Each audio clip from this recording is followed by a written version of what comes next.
Hello, welcome to another video that supports your youth prevention education participation.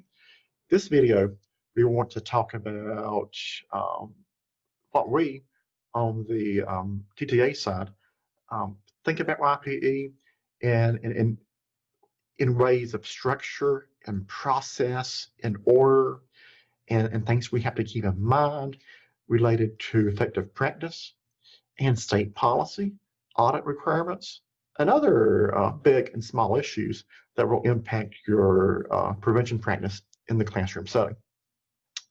I also want to introduce you to Adrian Ramsey.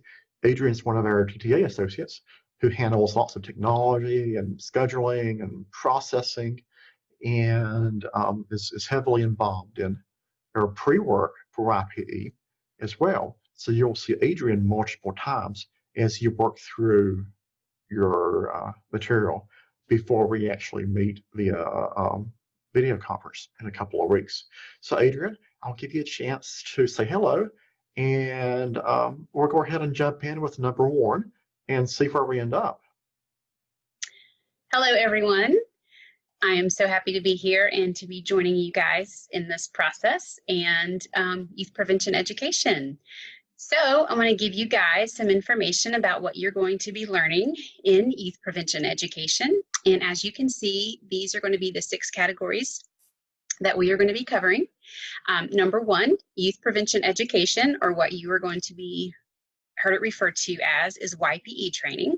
And that's the basics. That is kind of the foundation, and that's what you're going to be learning in this program. Number 2, the YPE curriculum training. That's going to be taught later, and that's going to be that's going to build on the basics. So that's going to build upon what you're learning here in this training. Number 3 is this YPE state guide, and that covers history, intent, and policies. Number 4, the state strategy guidance and audit information. That covers action planning steps, and that's based on best practices and standards. Number 5, implementation based on best practices.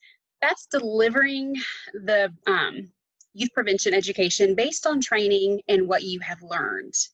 Number 6, echo data entry, and that's the reporting and the reporting of the education that you are teaching. Yeah, thanks, Adrian. So what we really wanted to do was, we know we're throwing lots of information at you in a really small period of time and in an online setting as opposed to face-to-face. This is really the first time we've taught youth prevention education, the basic training, I like to call it, in a virtual format. It's somewhat timely, and I think we can be extremely successful at the same time, but it is a shift. And we have a lot of information to go through in a short period of time, and some of that information is dense. So as we work through the process, I will refer to this chart in future videos. We will also refer to this chart during the face-to-face video sessions as well.